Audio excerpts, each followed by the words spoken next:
Hello, everyone, and welcome to another episode of Learn with Jason. Today on the show, we're trying something new. We've got two guests. So joining me today, I've got Phil Pluckthun. I really hope I didn't just murder that pronunciation. I didn't ask beforehand. And we've got Jovi to Croock. Oh, that's all Jovi. right. So I guess, Phil, starting with you, can you correct my pronunciation of your name and then give us a little bit of your backstory? Well, I'm kind of self-sabotaging here because I always spell my name on like Twitter and stuff without the umlaut, but it's actually Pluckthun. So the first U Oh. is an umlaut. But yeah, So I really, gotcha. sorry. Oh, no worries, no worries. All right, and so outside of a tricky name, what else? What else is there about you? So, like Jovi, I work for Formidable Labs. I'm working from our London office. So some people who've heard from Formidable might not know that the London office exists, but we do exist. Doing some cool stuff with GraphQL, React, the usual, I guess, for us. I'm also a core contributor for the Styled Components project and now for the URQL project. Cool. And then our other guest is Yovi de Crook. Yovi, can you kind of tell us your story? I joined Formidable not that long ago in the beginning of August as a contributor on URQL. I'm also a core team member of Preact, and yeah, now Phil and me are working on URQL. Very cool. So Urkel, for those of us who aren't familiar, let's see. I'll just search this. This is probably, is this the best place to look, or should I be looking at this page here? Whichever, really. Okay, so this is the project for Urkel, and what is Urkel, and why would somebody use it? If we maybe start at the top, I guess, or wherever really. So originally, Ken Wheeler, who's not with Formidable anymore, started the Oracle project. So he just really wanted to create a simpler GraphQL client. So he started with something really simple, focused on the React API. So that's why it's really pretty much still a very React-focused library. And he just tried to make it work like the most basic thing. So our cache, for instance, when you send a GraphQL query, it just caches like it was a web page, a document-based cache. So it takes a Mm, query, takes some variables, it hashes them, and then it caches the result. And when you have any mutation with the same types, it just aggressively invalidates everything. okay. And we kind of just went from there and tried to also make it more extensible and customizable. So right now, the main goal is to really make it super customizable, but still keep it kind of simple. Yeah. Cool. All right. And so, in terms of use cases, then this sounds like it would work in any React app. Yeah, basically, but you can also like scale it up with the exchanges being an easy way to do that. Okay. And so that was actually a question that I had when I did like a quick scan of the docs to make sure that I knew. Yeah, I always want to make sure that I'm not completely going in blind, so that like sometimes it's fun to not know what I'm doing, but other times I'm like, oh man, I really don't know any of this.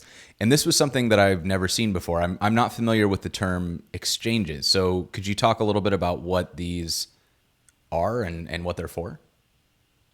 Glad that you said that you're not familiar with it because we've just made it up. It's a made up word. It's really Okay, not good. a All right. thing. Okay, great. If you've worked with Apollo before, it's probably like Apollo links. Okay. Um, but they're more like Express middleware or like Redux observable epics. Also pretty much made up, I think, or like Mm-hmm. sagas from Redux Saga.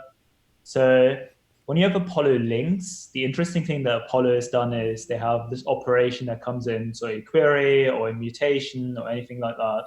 It has some information on there. So for instance, they have context, which we also have, which is just some metadata. And then all it does is it forwards that operation. A link may then, for instance, an HTTP link may send that request off to your server, and then it gives you back an observable of the result. So that's nice for subscriptions. So it can give you back multiple results for one subscription. Or even when anything updates, it can give you back multiple results with a query. But the thing that Apollo has done is with links, every operation is just passed into a function that is a link, and it gives you back one observable. And what we've done with exchanges is we've kind of extended that, and we've said, what if the input is also like a stream, an observable of operations? So you have one stream of all of the operations, and then you have one output stream of all of the results. So Okay. exchanges are really powerful because we can do any kind of timing or transforming with them because you have that much power over what comes in and what comes out. Okay. Cool. So I guess with that being said, probably the easiest way to start seeing this in action is to actually do something with it. So Okay. so if I was going to start this, typically what I would do is I would start with like a Hello World Gatsby install. One question would be, is Urkel going to support, like if it runs through SSR, is it going to explode? Do you know? So funny you should say that. Yes, probably. Okay, that's fine. We can do like a yarn create React app, right? Yeah, so create React app we've Oh, tested. so we would need to add code. The thing with SSR.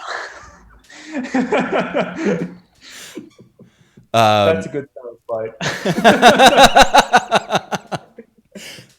Well, actually, so maybe I should ask you, what's the best like getting started? Do you have a starter repo that you like to use, or?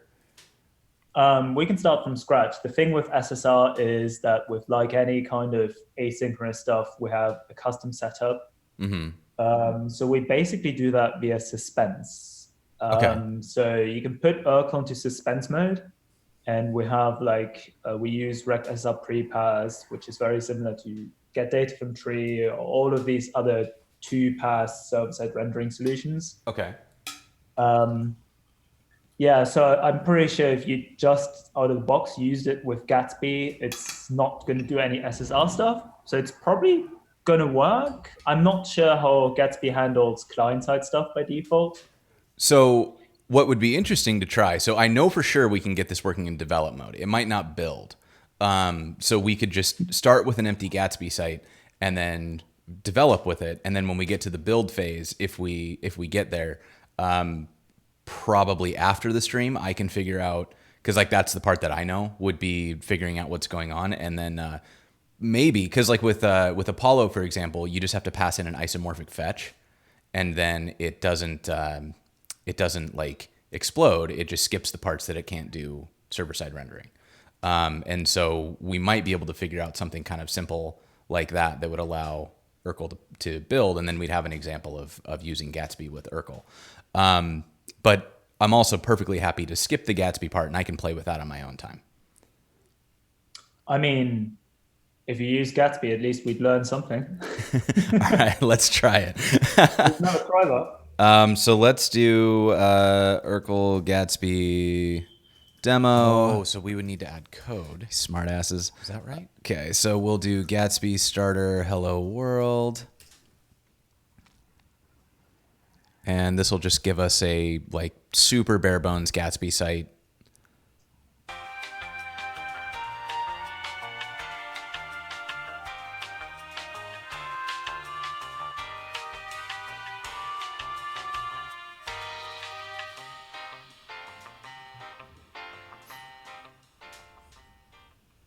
Ecomath, you're on fire with the sound effects today.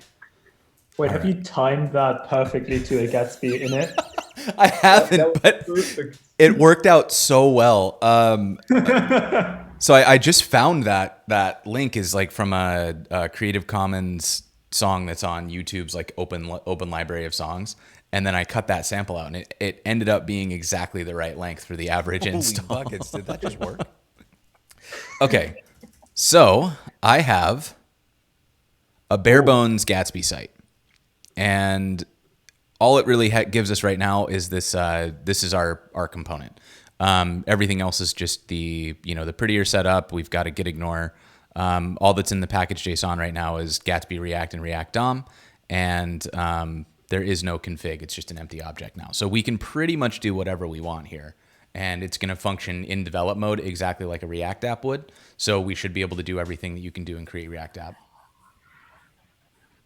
All right. Well, let's yarn at URQL. Okay. Okay. Do I need anything else? It's one package. Excellent. It's very exciting. Oh yeah, no, actually, yarn at GraphQL as well. Why not? That is bundled into Gatsby, so I think we don't need it. Oh, Because okay. it's GraphQL tag, and the problem with GraphQL is anytime that you get like out of sync with versions, it explodes, and so I might just need to remove that. We'll try it, and if we get an error, we'll flip it out. Didn't complain. GraphQL at. It looks like we're okay. Okay, perfect. So yeah. We're not going to make the Steve Urkel jokes today, chat. That is too obvious. We're not going to take the easy way out. Indeed. So all right. So now I have an empty component, and we are ready to do whatever we need to do to get Urkel set up and running. Yeah, let's start out with creating our own client. It's an import from the Urkel package called create client. Is it named? Yeah, named. Create client from Urkel. Yeah. Okay. And we can start making the client by just and then an object. And we need our URL. Okay. And then did you have one that you wanted me to use, or should I look for an open GraphQL library? Yeah, funny story. So we tried to prepare an example API in an hour. It didn't go so well. Okay. Yeah. That's no problem. There is one that we can use potentially. I can quickly find that because the nice people at Apollo have this one API that is basically like a code sandbox clone that we tend to use. It's not very creative, but it's something. Yeah, my default is usually the Rick and Morty API because they've got an open GraphQL API, or like which one should I be looking for Apollo? I'm trying to find the link. It's some very old GraphQL link. If anyone remembers GraphQL before Prisma. Is this the dog API? Because that one stopped working. I had an example on it that failed. Oh no, that's a new one. I sent you that on the Yes. Zoom chat. Okay, so this is all files, posts, and users. Okay, and what does this? Oh, this is kind of cool. So is this set up to be like, if we run these mutations, are we running on our own instance of this, or are we just kind of playing with the world here? We're playing with the world. Okay. So I can take this and got a small query as well, but let's see.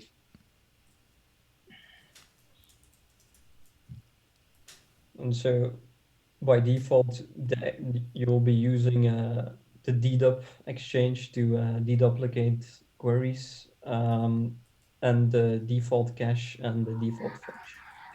Okay. Why didn't that work? That's really annoying. Like, didn't let me copy this. Copy. Paste. What? Uh-oh. What are you doing, computer? Oh, wait. Why? Why are you like straight frozen?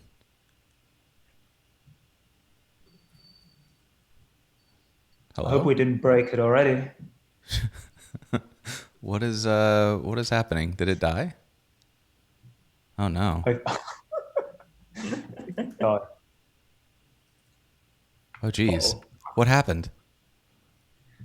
I think it's like really Failed broken. Because failed to it's advance my side stream. got Ah, broken as well. son of a biscuit. Okay. I don't know what's going on. Should I try a different API, do you think? We can still try to send queries to it, and Yeah, let's see. Let's see if it'll work. yeah, the queries still work. Oh, interesting. So like I wonder if I broke it because it copied like odd characters out of Zoom. I hope And not. then it saved it into your local storage, maybe. Yep, that would be fun. Okay, so that's an exciting development. Can I do it now? There's not like a whatever. I'll just write that query by hand to save us all pain. Okay, so I have a client, and Yeah. if all goes well, this is going to let us query it. And you said we're just going to use all the defaults. So do we need anything else, or do we just drop in the URL? Let's go with just the URL for now. Okay. Maybe let's add the provider next. Okay, and is that just called provider? Yep. Okay, and I'm just going to wrap it. Let's make it a curly braces already. We'll use hooks anyway, I guess. Or We'll use hooks yeah. in Separate here, component. or do I want to? Yeah. So the prop is just called value because we're just exposing the normal React provider. Ah, I got you. Okay. Cool. Okay. And so then to use this, I'm probably going to need another component that's like inside the context, right? An app component or something. Okay. So let's do a component and we can just call this like app or something. So I'll import React from React and then we'll set up our app. You said to make this ready for hooks. So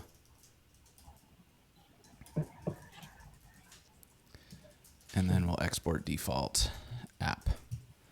Okay, so we'll come back out here and pull that in.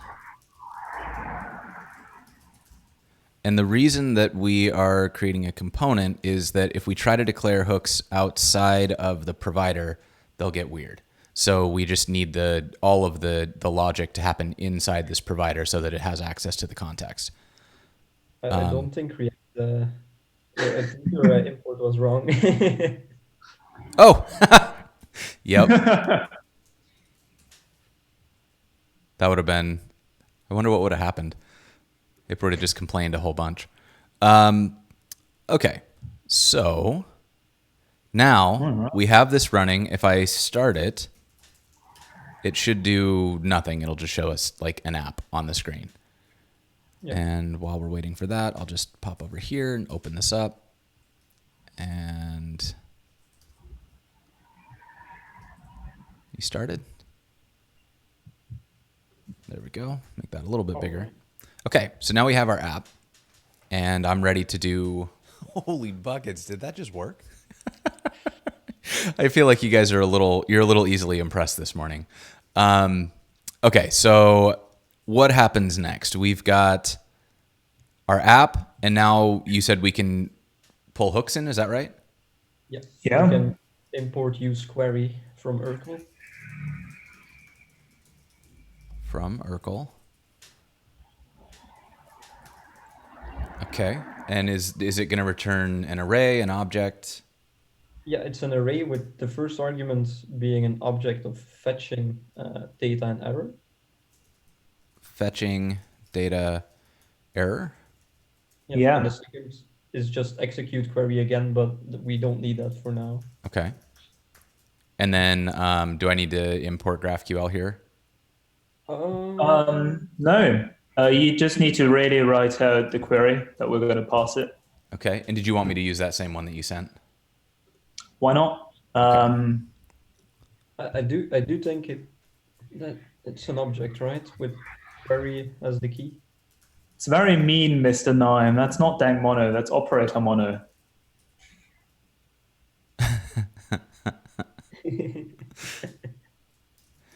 But yes, this is the Phil who made You did make dank mono, right? I did. Now I'm trying to balance time between developing URQL and releasing the next version of Dank Mono that people are waiting for. Yeah, I like. I heard a really good analogy for having a successful project, which is that it's like winning a pie eating contest where the award for winning is more pie. Oh boy, can't wait to have Pi. So the input for use query is an object where the query is just the property query. Okay. So we went with that because there are a lot more options. Like, well, one of them being variables, other ones of them changing the behavior of URQL a little. So we wanted to have all of them just in one object, really. Seems smart. Okay. So now that I've got this, I assume I can do something like, let's see, we'll just stringify and send in fetching data error. Exciting.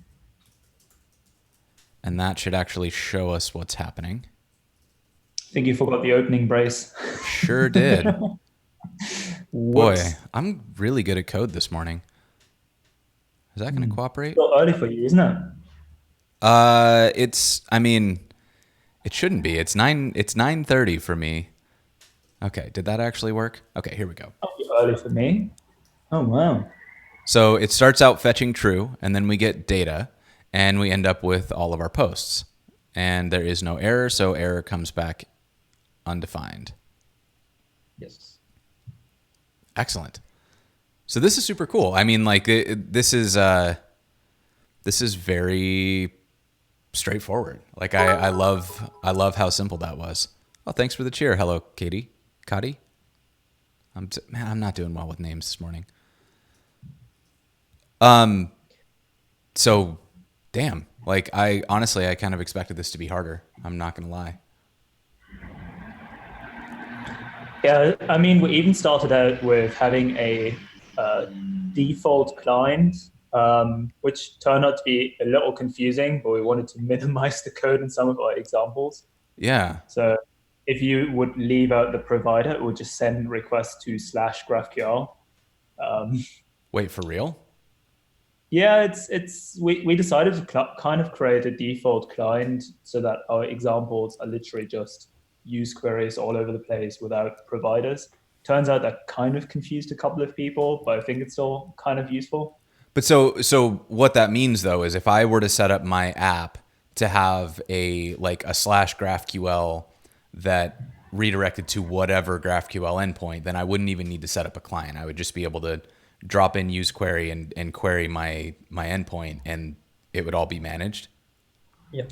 That's That is very if you cool. don't need to change any defaults, which is probably unlikely since we're calling it a customizable client. Sure, yeah. Yeah, but that is, I mean, it's a cool idea, and I love it as a way to just get up and go. Which I think it's important to be able to start quickly. But I mean, honestly, this is pretty painless, being able to set it up like that. So yeah, I mean, I'm feeling. Make it more painful. Yeah, let's make it more painful. Let's do something exciting. I want to see how these exchanges work. I don't know. Like I saw one for dev tools. Maybe that's a good one to play with, or we can add some mutations, or I don't know. What do you want to do? Well, we could try to just build out this example. I don't know what their API supports, but does it support like upvotes and stuff? Wait, you have like votes. Maybe I can get rid of whatever I did Yeah, here. if you clear the storage, it works again. Yeah, clear side data. Oh, interesting. I think on this API, everyone has access to everything. Interesting. But maybe just like, oh, don't you have an upvote? So I think what you do is if you create a new vote, you just update votes. Oh, Wait, am I missing? One higher. Where are y'all seeing votes? It's just a field on post. On post. So I like update a post and then add votes for it. Get out of here. Okay. So I would just update and add a vote. So I have a post here and it's got 6 votes. So if I take this and I want to update, I need to send a mutation. We'll update post and we'll set, I guess we'll set this and vote. And I guess we would just change that to 7. And then we'll get back the, what data do we have here? Title and votes.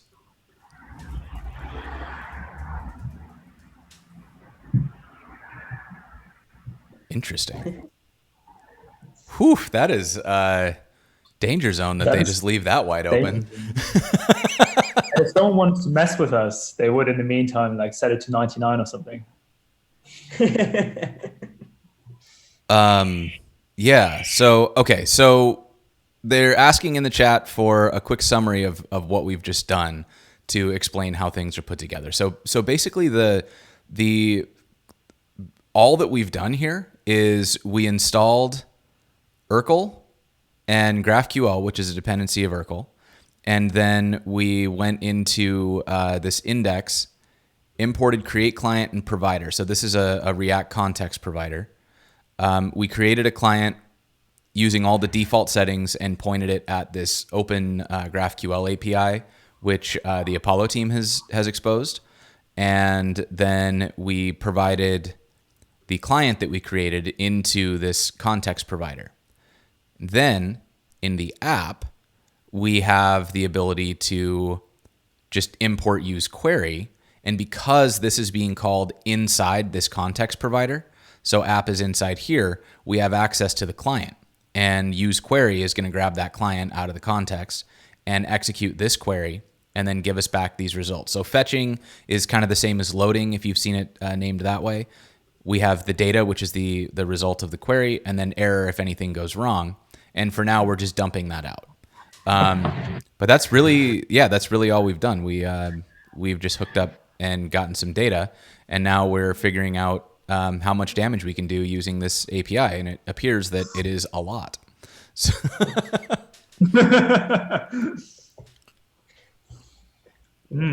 so did you want to? I guess we can maybe we create our own post so that we can destroy it and do a bunch of bad things. So I'm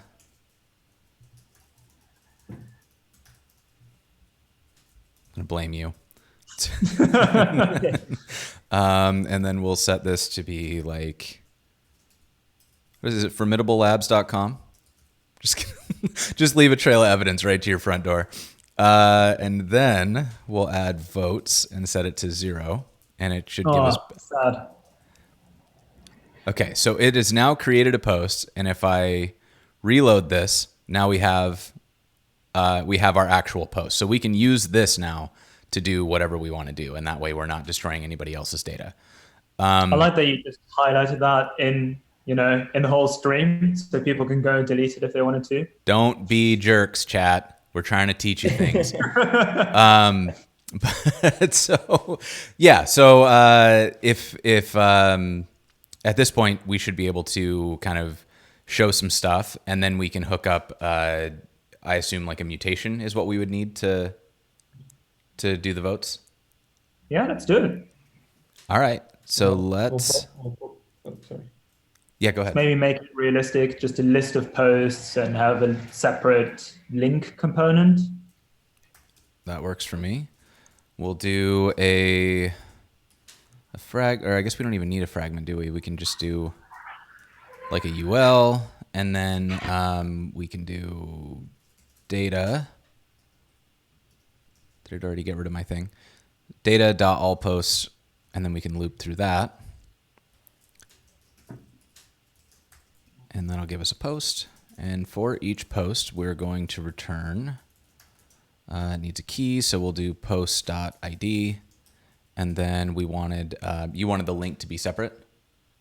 Or the vote will be separate? I mean, just so it doesn't get too long, maybe. Yeah, I think that makes sense. So let's do a, Oh, hi, Stephen. and it was post URL. Is that right?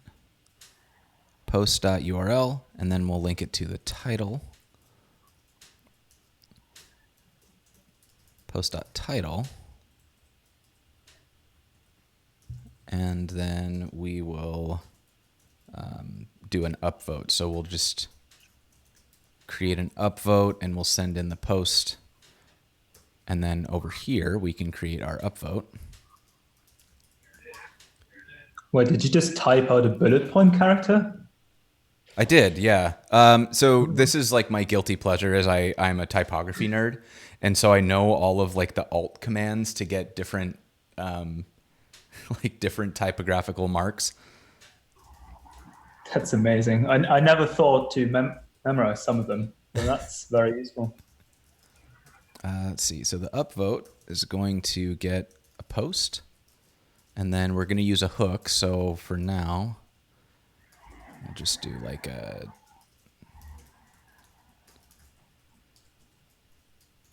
export default upvote, and then we're going to come in here, import upvote from upvote, and I believe that should all work. No, it will probably. Oh, Yep. So that gives us all of our stuff. It did break my, oh, because I did a paragraph and not a like a span or something. Whoops. Okay, so now it'll do what I wanted. You hackers, you dirty hackers. But yeah, so this is oh man, I'm really bad at this. What did I do? I like you spent. multi-selected my way to a nightmare. Okay, so okay, so now we have yeah. Thank you, Mr. Nime, for being nice and not doing something terrible. So at this point, we're ready to build the upvote, and now I need adult supervision. So what should I do? Let's maybe first render the upvote number so we have something to check. Okay. Was it just post.votes? I think it was, yeah. There's also something cool that happened that no one noticed. But because of Gatsby's hot reloading, everything just continued to work. But we're not displaying a loading screen when fetching is true. So if you'd refresh this, it would actually break. Oh no. Broke. No. So we need like fetching.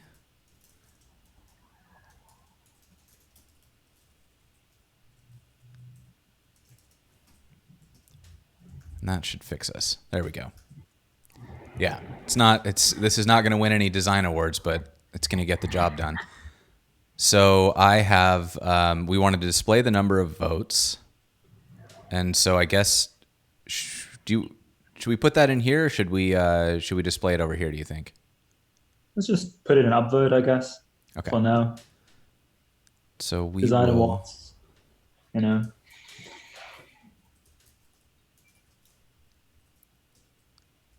so I'm going to put in,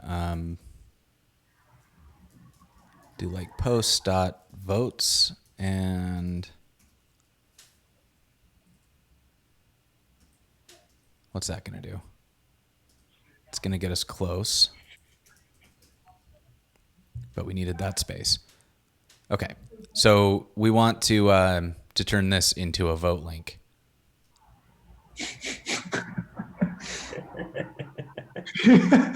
Who reversed the text and set the votes to 69? Come on.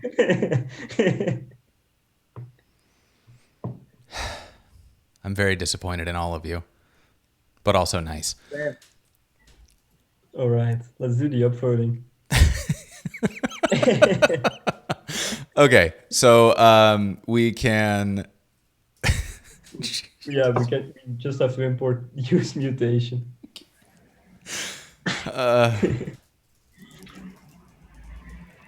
I'm shook.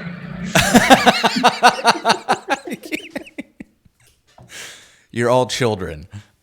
Okay, so is this going to also send back an array? Yeah, it's just the same. Like the first is like fetching data error, and the second is executing your mutation. Okay, and so I can name this whatever I want. So use mutation, and our mutation is going to be, what was it? We need Like update yeah, post. update. Did you here? And we're going to have to use variables. So I did this wrong again because I have bad habits. This is good. This is just a That's string. actually, that was actually correct. Oh, it was. Okay. So use mutation, it does still have a result with fetching data and error, and it has the nice little execute function that we've now named add upvote. But since every mutation has to be executed programmatically, it doesn't really make sense to pass it options beforehand. Instead, you pass all the extra options into add upvote here to execute mutation. Smart. Okay. So I will give this a... Oh, shall we use a button? I'm gonna be the accessibility guy here. I appreciate you doing that because I was like, what should I do here? And that was where my brain went. So on click, we are going to... Oh, so we would need to add code. Yeah. Is that right? Okay.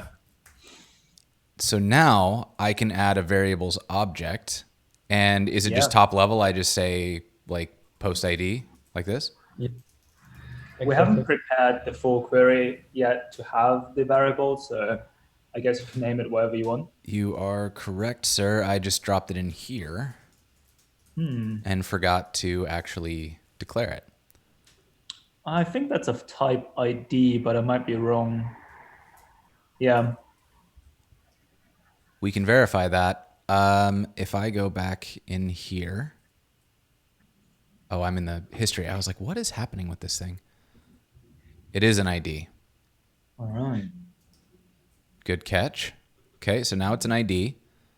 And we have our mutation has a click handler that fires our fires the thing that we want it to do. Mutation is the word I was looking for. And passes in the current post ID. And when it is done, it's going to send us back this data. And so I think what I need to do here then is like add some kind of state management. So when I click, we want to disable that button and show like upvoting or something. And then error handling. So you already have fetching there, so you can just use fetching to set disable to true. Excellent. So it's just some small things like that state inside use mutation that are useful so that you can minimize your own state. And then if we did something like this, we could do like...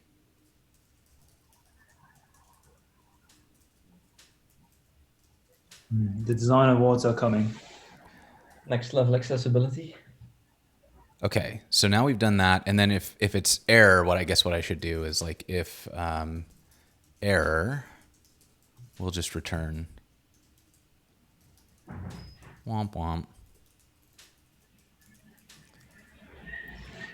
And so now we have a button to upvote, and I should be able to... you are children. Yay. Oh, wait. We set the... Okay, so we need to do this. And that needs to be an integer. And votes will be post votes +1.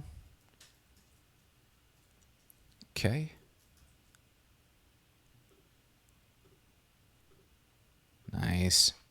There we go. Right. Phew. Well, that was, I mean, that was really, really painless.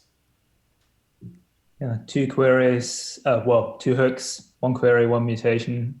And we have a legitimately like functional app that actually does the thing that we want it to do, which is really like that's pretty powerful stuff. So with that being said, what else can we do? Like I feel like we're just barely scratching the surface. This feels like a Hello World app, right? So what else is fun to Or we show can off make here? the 2 avenues, I guess. We Holy can either buckets! add Did that just work? a bit late, but yes. You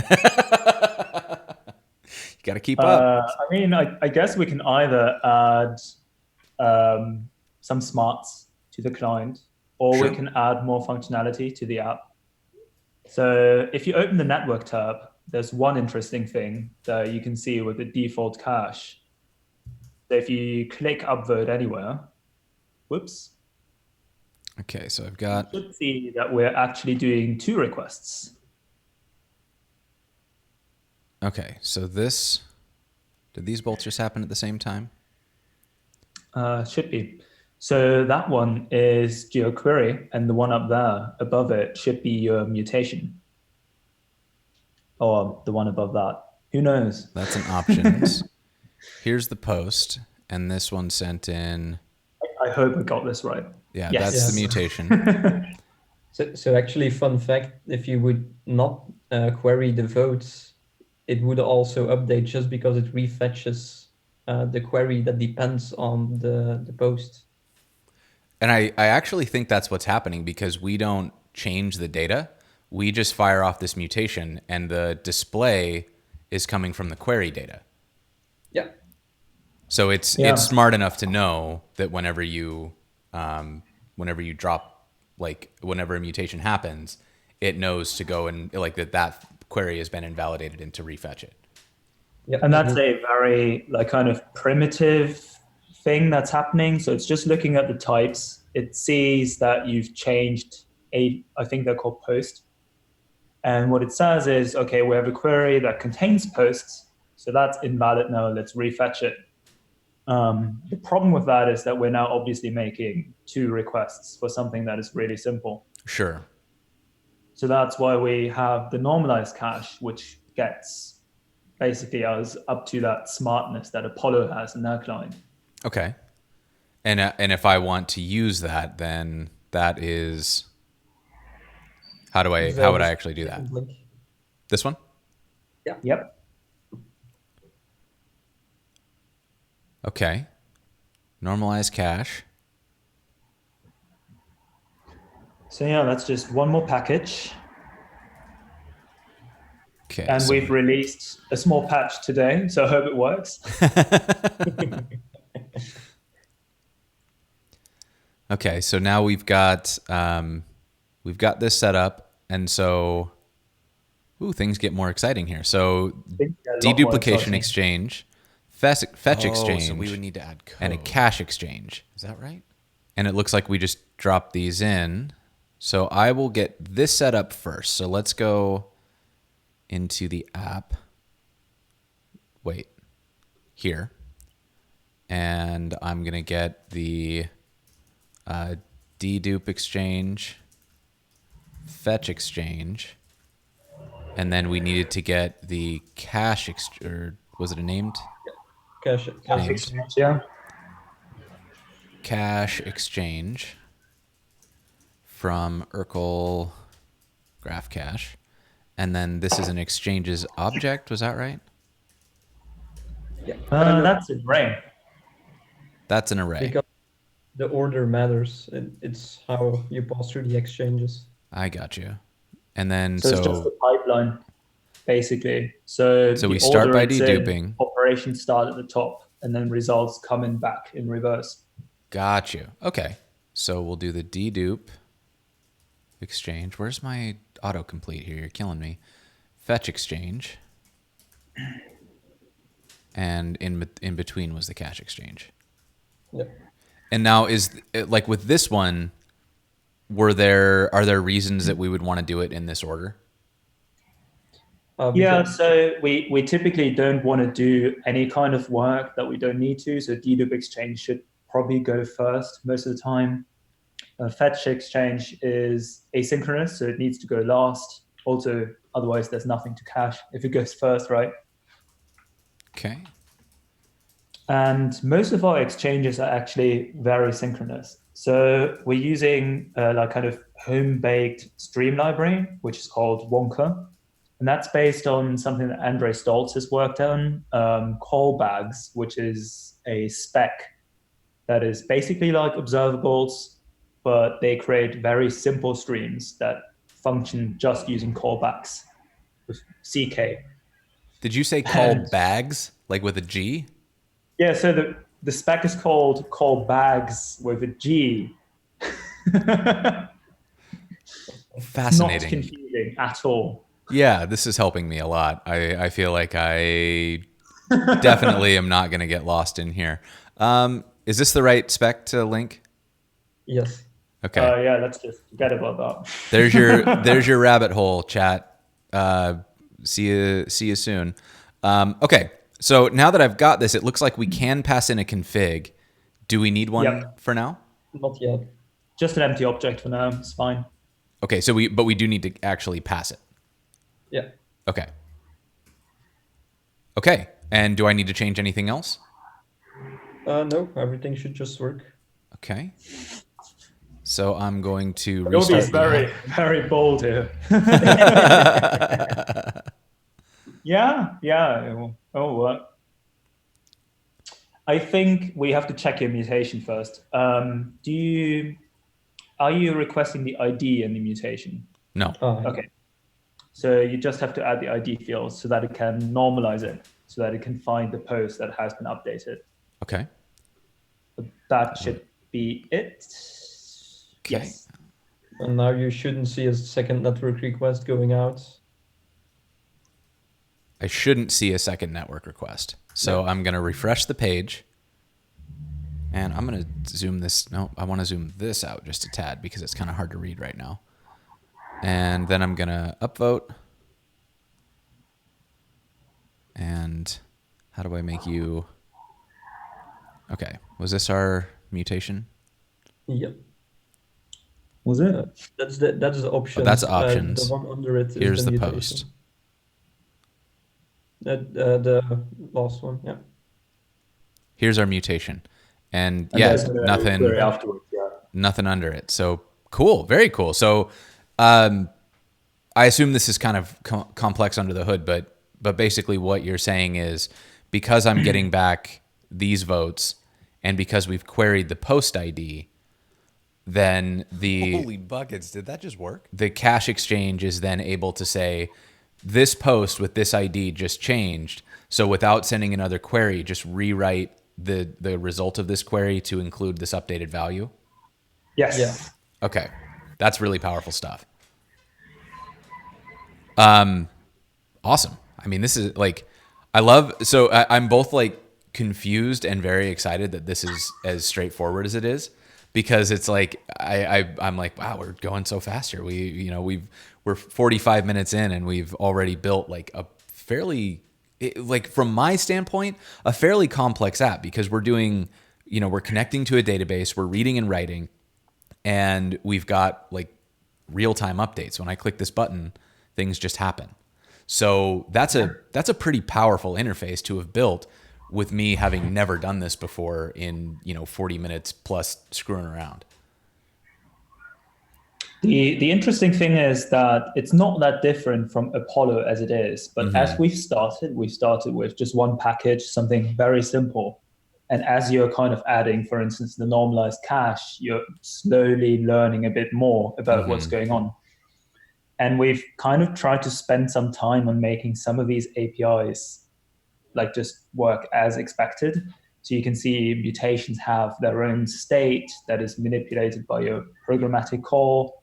We're having like the mutation just take the query, but use query takes all these options, and you can kind of step by step kind of figure out what URQL does without reading into it too much. Yeah, I mean, this feels, once you know what the API looks like, it's fairly intuitive to just kind of, you know, hey, I want to do this thing, and I know that it's going to send back my mutation function here. You know, I didn't have to ask you. I just knew to add it as an on-click. And so it starts to feel, you know, it's like writing any other code. You know, sometimes I feel like working with data, it starts to get a little headbendy because you're like, well, I got to do this async thing, and then I got to like catch that and rewrite it to this context object and then read that out somewhere else. And it's really nice that this is kind of abstracting that away and just making it so like, what do I want to do? I want to add an upvote. That's done. The rest of my app will update, like thumbs up all around. That's a nice developer experience. And like, I think we can add basically the last step to this, which is an upvote is a really passive kind of action. Uh-huh. We didn't plan to use this API, by the way. This is not really set up. But let's just say we have our Hacker News kind of thing. Someone clicks upvote. They don't really care about waiting for that request to finish. Mm-hmm. So what we could do next is we could add an optimistic update where we just tell the cache how to apply this change, and then basically just update the UI immediately and let the request finish in the background. I'm glad you said that, because that was actually going to be my next question if we were going to try to figure out what to do. So yeah, let's definitely do that. For that we need to add config to the cache exchange. So the idea is that everything is central. So like wherein, for example, Apollo, you have update on your mutation. Uh-huh. We centralized it to the cache exchange. Okay. A bit underneath this, there's a docs link you can click for optimistic. Yeah. Okay. And the disclaimer is kind of all of these graph cache APIs are a bit work in progress. So you might have seen it's in a release candidate stage, Okay. which means we're fairly confident that the API is not going to change much, but it still may. I got you. So use with the knowledge that, you know, you may have to migrate to the new API. Yep. So we're going to get an optimistic argument or optimistic property, and then we add the name of our mutation, right? Yes. And then that has a callback with the variables that were passed into it, the existing cache. This is going to be provided by URQL. I don't need to do anything with that, right? That's just provided. Yeah, those are just things that you get. Okay. And if you just return your variables, it's going to try and set that into the cache. Oh. But if you want to do extra things, the cache object is there. So wait. So Terry, let's maybe go through this step by step. So I guess you would start writing the, what was it called, update post function? Yeah. So we have update post. So I take in my index, I've got my cache exchange. So I'm going to add an optimistic key, and then inside of that, we'll add update post. And then this is going to get variables, cache, and info. And then we can do... And right now, we'll hopefully only need your variables. So... Okay. And do I just, think, for real, just return these? I think so you need to... You need to add another field, I think, but I'm not sure. So we have post ID and we have votes. So I think the only thing we're missing is the type name, but we know the type name, so that's fine. So I guess we would just return an object that has the __ type name field. Would it be easier for me to just include that? No, it's automatically included, but since this is all offline, we don't have it yet. So things like the type name field can always be added manually. So __ type name, and then am I adding that out of is it in info? You'll just add that manually to post. We don't have any schema information right now. So I get you. Okay, so the cache can't add it automatically. That returns a post. So I'm going into here so that I can see what the type is that comes back. And so that's going to be a post. And then do I just spread the variables? I think you've named one of the variables post ID, so we have to rename that to just ID. Okay. So this is basically, we're just returning a post now, right? So you see the mutation Right. returns a post. We're just trying to match what the API will eventually return. I understand. Okay. All right. Mm-hmm. This is all making sense. Um, and so since I'm not using these, I'll use that trick so that my linter doesn't complain. And now it should do the thing without the loading step. So remember when we were clicking this, it would say it was updating. And now it just updates. It doesn't do the loading. Or is it? Right. So it says saving. So it still blocks it because underneath it, it will still have the right kind of behavior, but you can see it updates number immediately. Yeah. That's nice. And so if I wanted to like test this, I could maybe fake this to like 100 and we could just make sure that it's actually happening. See. Whoa. Okay, so it looks like it's not doing the thing. Not doing the thing quite right, no. Okay, so let's see if it's triggering that. I might have typoed something. Okay, so it is triggering the thing. The ID is a normal ID in your variable, so you're passing an undefined in your return statement. Variables has a normal ID. It isn't post ID. Here?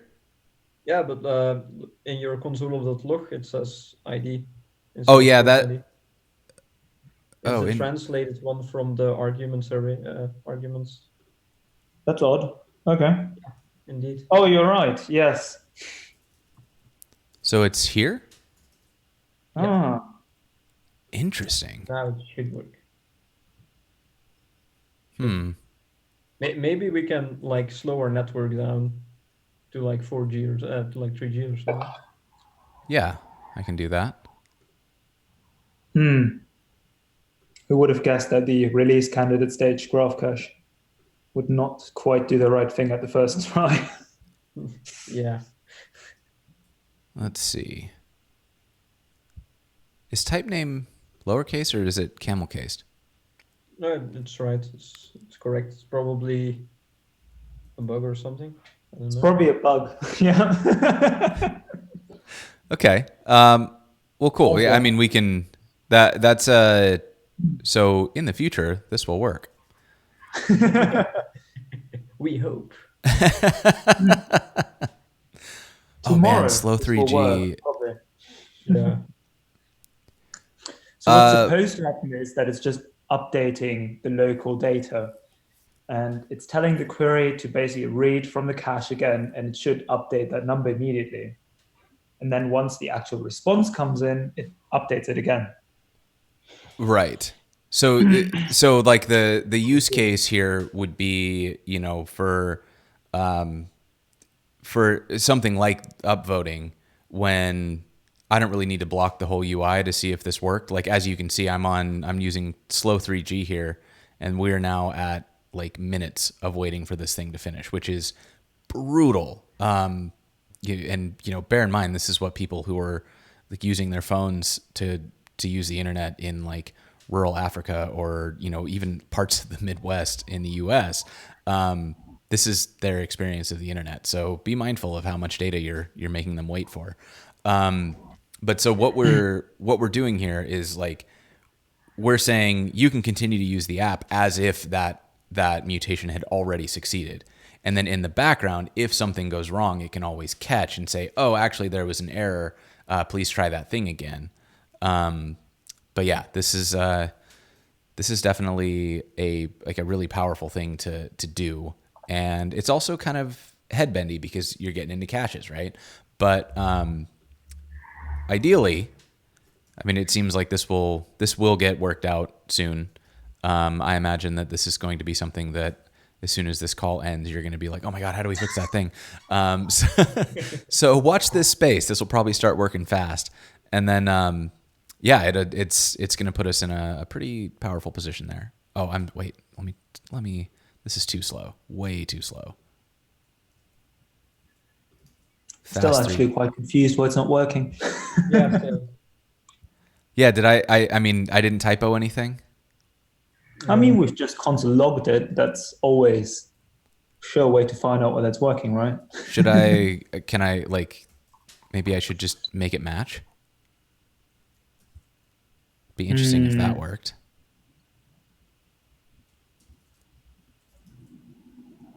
I'm going to turn this. Oh, can you show me your mutation? I think you had another field in your mutation that we aren't providing. Oh yeah, title. Can you just remove the title field there? I'm wondering whether it's just getting confused. Oh, okay. So let's put this back in then. Yes. Oh, So it was just a different shape of data. So Yeah. okay, yeah. yeah, that's on me then. So No, no, that's on us. We forgot to add Yeah. a warning. You should be able to catch that. cool. So that's yeah, that's pretty powerful stuff. Am I still? Oofed. Ah, all right. So that's exciting. Um, am I in slow 3G? Okay, so we're in good. We're in shape here. I think I'm getting rate limited, and that's why that's so slow. Yeah, I think that's what's happening. Whoops. But either way, we got that running. That's cool. And if this was an API that we actually owned, we we would set up our own rate limiting and things like that to make sure that this worked the way we wanted. But I mean, that's pretty powerful stuff. And now we can see it is indeed updating faster. Like we've already got the increment, even though it still says it's saving. Very, very cool. So let's see. We're at about an hour now, which at this point we'd usually take about 20 more minutes to play with things. If we're at a good stopping point, we can also just call it here. If there's something else you want to show off, always happy to dig in. I think there's that people are asking for more things. I've seen someone ask for an auth setup. I'm not sure whether the API supports authentication, but I don't think this particular API supports authentication. I don't think so either. If we wanted to use authentication, so let's say we put in we use like Netlify identity, right, which is just going to give us a JWT that we can use that says whether or not we're logged in. Is that something that like do we handle that in URQL? Is there kind of an auth exchange, or would we handle that at the API layer? Would we handle it on the UI layer? Well, we have the regular way where you can insert your token with the fetch options, and we also have this guided exchange. We don't offer an exchange for so we don't offer an exchange for auth yet, or not at all. But you can write your own. We have this guided exchange where you make your own refresh token mechanism. Okay. And if I wanted to find that, where would I look? That will be in the documentation of the main URQL package. Like on top here, you go to the top, you go to the Formidable website, to the docs, and then you can do guides. Guides, Yeah, authentication. here Aha. we have some things about authentication, things like that. Cool. So, oh, I know why I was getting crap in the chat earlier because I hadn't visited the link, and I think it's because I went to the wrong thing. Yeah, that's a bad link. whoops. Ah, well. It's formidable.com is what we're looking at. So this is like if we wanted to do something custom, then Right. this is to get your refresh token. And this obviously is assuming that you've got like an OAuth 2 backend ready that you can hit. Because like it looks like there's a refresh token endpoint and things like that that you would need to have set up. I Yeah, mean, there's multiple ways to get it to work, right? But the simplest way would be we also accept fetch options on the client. So you can pass in just custom headers, and fetch options is a function that's just called for every single request. The problem is just that, once you have refresh tokens and once you have more complicated authentication, you kind of need to kind of need to add a bit more logic. So that's where the exchanges come in. Okay, cool. And so here we've got you can pass in fetch, which this is my guess on how we're going to get this to build. Is we'll pass in isomorphic fetch so that it'll work on Node and in the browser, and then fetch options is what we would use to pass in like headers or cores or any of those sorts of things, right? But Gatsby doesn't support, I suppose, suspense during its static build anyway. So I suppose it would just build them as if it was still loading with ignoring all the service requests, right? Right. And when suspense goes stable enough that they roll it into the Gatsby core, and I guess that would be a question for the Gatsby core team, then this would just kind of magically start working, which would be a pretty cool experience. But it also looks like you have a toggle to just turn that off. I mean, it's turned off by default, yeah. I got you. So if you did have an experimental support for that, you could turn it on, and then that would be, okay, cool, very cool. Yeah, we already have an example for Next.js where we kind of made it work. So you need to add an extra SSI exchange, and you turn suspense on the server, and then it kind of uses suspense to wait for these requests to finish. Okay. We also have a kind of experimental suspense support for the client side, but since suspense is not really stable yet, we don't really recommend that to be used. Mm-hmm. That's a fun thing to try out. Yeah, be a fun thing to experiment with, and in the meantime, this should kind of it'll work well enough. This will be a good experiment though, because now I kind of want to go try this now and see if I can get the data to build. So I'm just gonna do what I think will get this to build, and let's see what happens when we do it. So I'm going to add. We could also try after, if we still have time, is we could just quickly add a create post form. Oh yeah. Let's do that. I'll do the isomorphic fetch stuff after and put it up on the GitHub. So let's add our form. So we're going to create a post, and we're going to from React, and then I assume that's going to use a mutation, so I'll keep it open for that, and it'll be a form with an input of URL, and the value is going to be, well, you need use state, right? Am I going in the direction that you want this to go? Yep. Okay. I mean, it should be intuitive, right?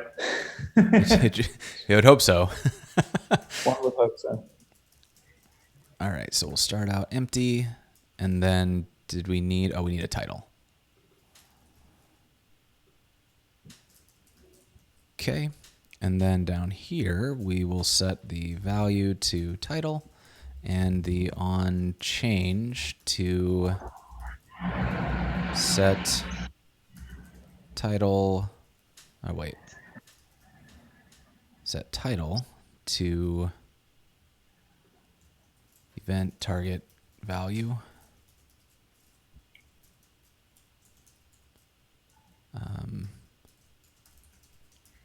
HTML4. Oh boy. I'm going to find all the things that I forget about how React works.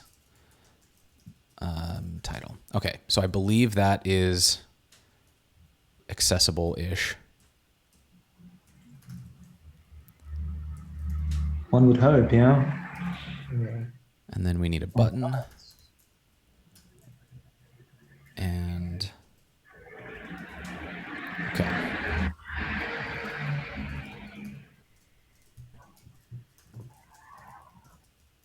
All right, so we've got a handle submit function.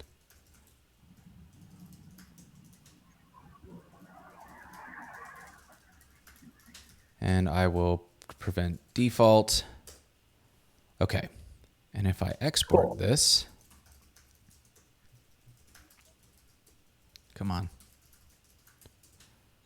All right, so now this should be just kind of like a very base form that will allow you to enter a title and a URL, And then when you submit, it currently does nothing. So we need to do what to make this function? We need to make our mutation. Okay, so we'll import Looking it up. use mutation from URQL. Yeah, and it's called create posts. Okay. So let me do it's fetching data error and Execute save or create save. post. And then Whatever you want to call it, yeah. use mutation. All right. And And you said it was create post? Yeah.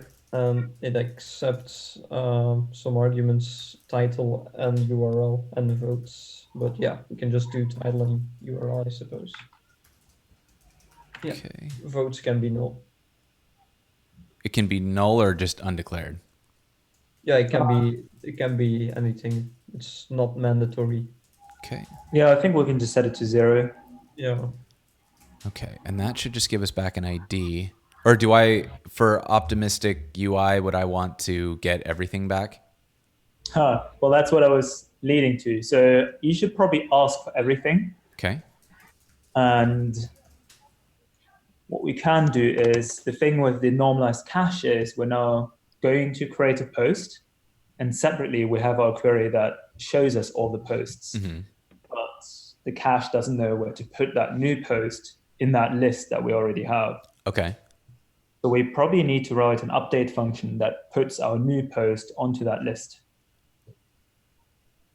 Okay. And do we do that as a like an argument to the mutation, or is that in the cache exchange? That's in the cache exchange still. Okay. But maybe we can just see whether this works and then we can add that. Yeah, that sounds good to me. So I'm going to Phil, you're our accessibility consultant on this one. Do you disable the whole form or the button when we're fetching? That's a good question. Can you even disable a form? I don't know. That's why I was hoping someone would know. I guess for now I'll just disable. I think you can't disable a form. I think you can disable a button. And if we would have wrapped our inputs with a field set, I think we could have disabled all of them. But I think disabling the button will be fine. Okay. Yeah. Hopefully. And then I'll do the same thing here that I did. Let's see, fetching. Okay. So that should give us like a pretty baseline interaction, and our on submit will be create post, and our variables will be title and URL, and those just come out of the state. And because we named them title and URL, we don't have to do anything special. We can just drop those in. And does that, are we, is that it? Are we rocking and roll? Reset the fields after we're done? Yes, we definitely should. So let's set title and URL. And I believe. So if you wanted to reset them after the mutation is done, you can also do create post.then. Ooh, nice. Yeah, so there's two ways to get the result from a mutation, either from the hook or what you receive from then is also the result. So this would be the result, but since we're not using it, I'm not going to grab that out. Yeah. Okay, excellent. So I'm going to run this, and I think this should just work. So let's import it into our app. Create post from create post. And we can just drop this right at the top.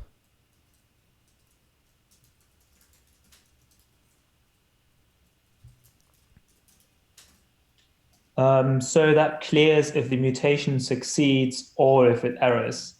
So the result contains data or error. So we haven't actually added any check yet. So we could obviously also say if there's an error, then we don't clear the fields. Oh, yeah. That's where am I? What am I doing? Okay, here. So right. That's a good point. Yeah. This result would be data and error. Yeah. Okay. So we don't need the data, but we can say if there's not an error, then do this. And now something that I've done broke. No, I don't think your server is still running. You turned it off. Smart.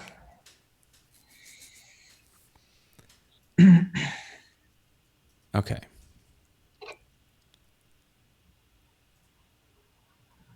Handle.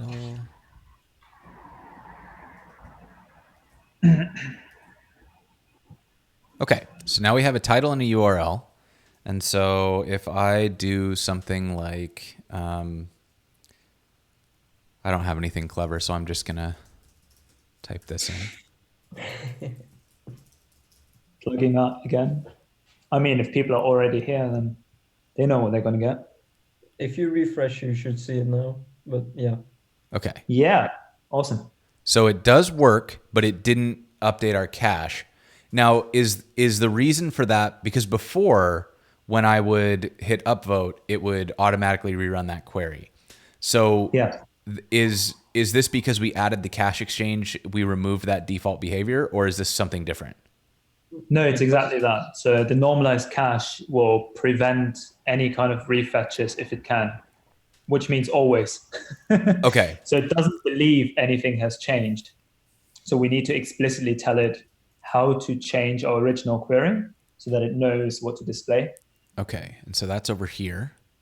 And our query, or our mutation, is called create post. So I need to tell it what to do here. No, not quite. No, so not quite. we probably don't want to make this optimistic, right? Because the user does need feedback on that they have created a post. Good. Yep. But what we can do is we can create an updates config, and that updates config tells the cache on how to update other queries or cached data using a mutation result. Okay. And is this an object? So there's an object, yeah. Like so? Then it's kind of like resolvers. So you put mutation inside and then create post. Okay. Because you can also do this for subscriptions. So your subscription automatically updates your query. Okay. So I've got my mutation, then I've got create post, and then is this going to get the same thing as like the result context or result args context? Is it an actual resolver or?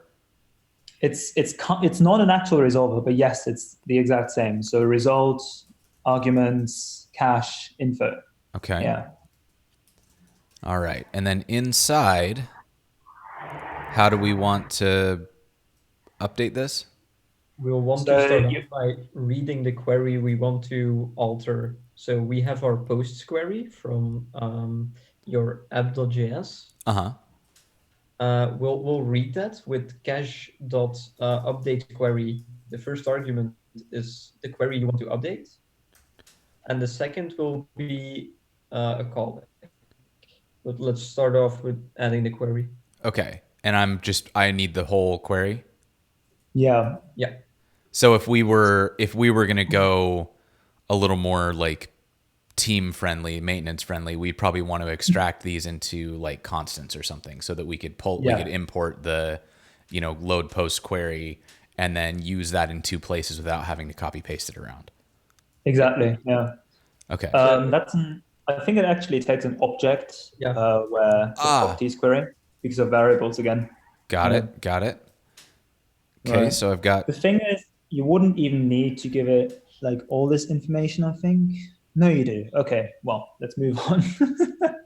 The second argument is a callback, which gets your current cache data for that query. Okay, so cache data.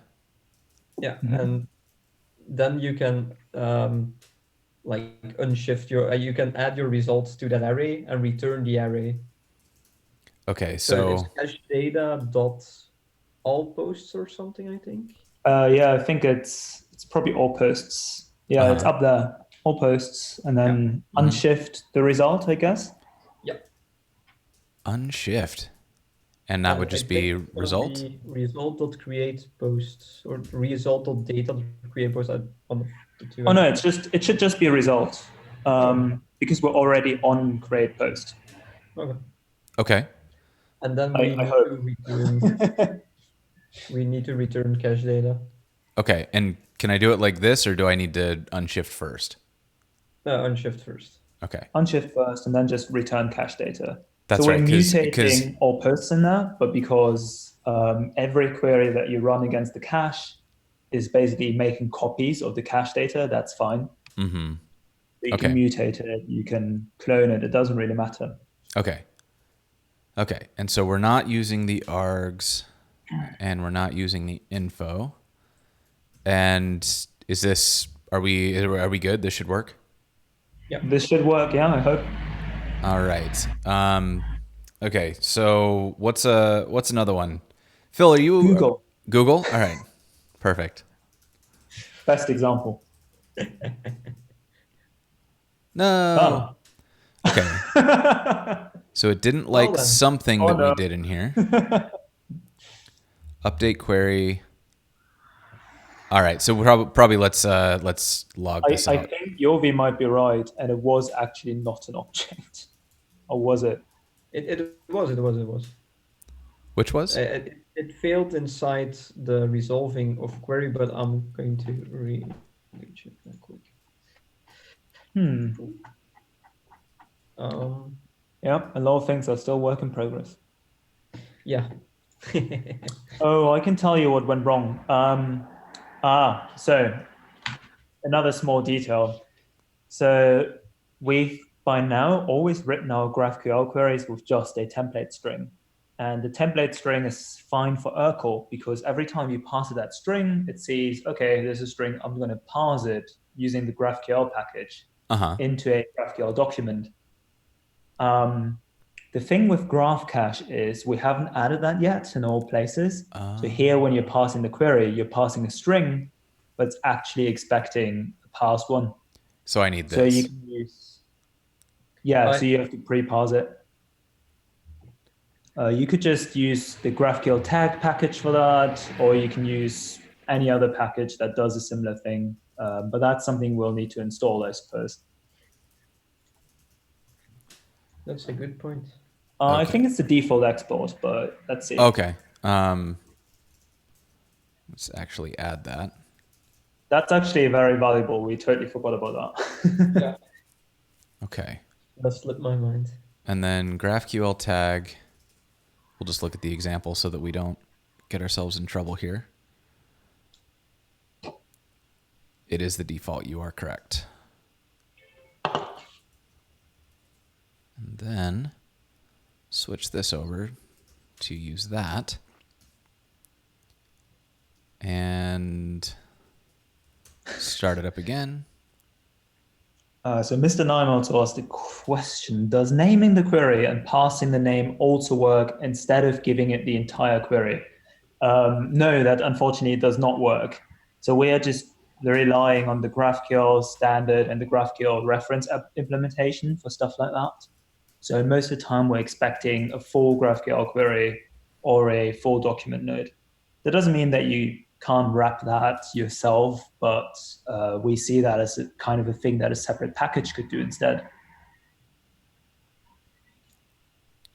Right. Okay, so we got closer. What it gave us back was result.createPost. So I think we just need to pass in result.createPost. Create post. Right, so we need to update our docs. I guess I probably didn't need to stop and restart for that, did I? Okay, so now, once it gets restarted,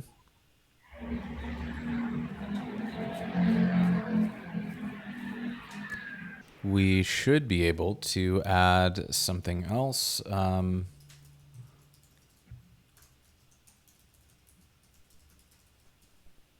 And now it works.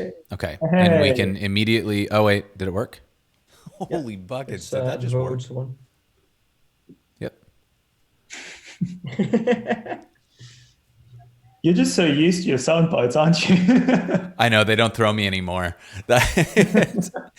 What happens is throughout the episodes, people clip different things that happen. Like a couple of them came through the chat today.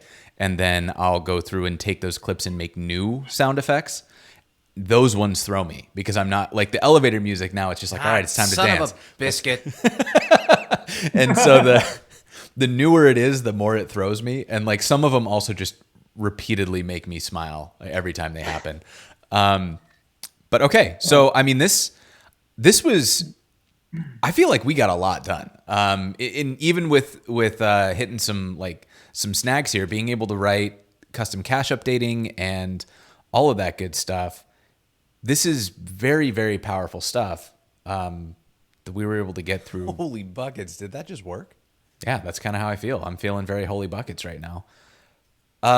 So Phil, where should people find you online? Well, any questions, follow-ups on Twitter? Always Yeah. on Twitter, _PhilPL. Definitely go find you there. Jovi, same question. You can find me on Twitter. Also, if you have specific questions about URQL, you can also join the Spectrum, spectrum.chat/URQL. And is that on here? Yeah, we haven't added links to it yet to website. Spectrum.chat/URQL, like so? Yeah. Oh wait, just spectrum.chat.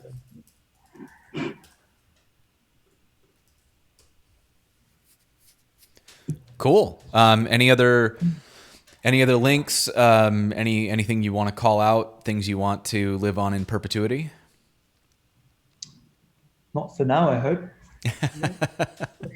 All right, great. So with that being said, thank y'all both so much for coming on. This was super fun. I'm glad the experiment with 2 guests worked. Chat, if you've got any questions, now is the time to start throwing those out fast because I'm going to start breaking down. In the meantime, please go check out the upcoming schedule. We've got some really fun stuff coming up. We're gonna have, I think, actually, we've got stuff tomorrow. Hold on, I need to update my details. Yeah. Oh yeah. So a while back, Mikhail Novikov came on, and he was gonna do an advanced GraphQL in Gatsby, and we had a bunch of technical issues, and we had to shut it down. He's coming back tomorrow. So tomorrow at 10 a.m. Pacific, he's going to come on and we're going to do an advanced GraphQL. So this is going to be schema customization. This is going to be all sorts of really fun stuff in GraphQL in Gatsby. So definitely come in and check that out. It's going to be a blast. Then I'm out for a little while. I'm going to be at Web Unleashed in Toronto. So we'll have a good day tomorrow, and then we'll take a week off. So that being said, Phil, Jovi, thank you so much. Chat, stay tuned. We're going to raid, and we will see you next time. Thank you. Thank you.